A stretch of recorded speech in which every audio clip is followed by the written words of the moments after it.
আলাদা দেশ হিসেবে আত্মপ্রকাশের পর থেকেই একে অপরের সাথে পাল্লা দিয়ে সামরিক সক্ষমতা বাড়ায় ভারত ও পাকিস্তান।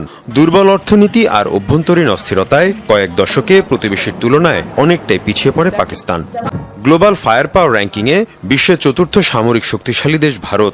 এ তালিকায় পাকিস্তানের অবস্থান 12। ভারতের যেখানে সামরিক সদস্য 14.5 লাখের বেশি, অন্যদিকে পাকিস্তানের সংখ্যা 6.5 লাখ। বহরের আকার বিবেচনায় বিমান বাহিনীতে অনেক এগিয়ে ভারত। দেশটির বিভিন্ন ধরনের সামরিক বিমান আছে 2000-এর বেশি। রাফাল, মিগ, মিরেজ এবং সুখোয়ের মতো অত্যাধুনিক সব ফাইটার জেট করেছে দেশটির আকাশ প্রতিরক্ষাকে শক্তিশালী। অন্যদিকে পাকিস্তানে রয়েছে F-16, মিরেজ এবং জেফ থান্ডারের মতো ফাইটার জেট। নৌবহরে অবশ্য ভারতের ধারে কাছেও নেই পাকড়া। 2টি বিমানবাহী রণতরী আর 18টি সাবমেরিন নিয়ে বিশ্বের অন্যতম নৌপরাশক্তি ভারত। আছে ফ্রিগেট, ডেস্ট্রয়ার সহ প্রায় 300টি সামরিক জাহাজ। পাকিস্তানের নৌবাহিনীতে রণতরী নেই একটিও, সাবমেরিন মাত্র 8টি। সব মিলিয়ে দেশটির সমরভাণ্ডারে সামরিক জাহাজ 121টি। আর্টিলারি এবং আর্মার ডিভিশনেও এগিয়ে ভারত। দেশটিতে ট্যাঙ্ক 4000-এর বেশি।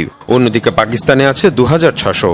ভারতে এপিসির সংখ্যা যেখানে প্রায় 1.5 লাখ, পাকিস্তানে সেখানে 17,000-এর কিছু বেশি।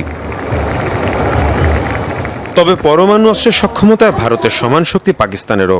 ভারতের সমরভাণ্ডারে যেখানে রয়েছে 172টি পরমাণু অস্ত্র, সেখানে পাকিস্তানে রয়েছে 170টি।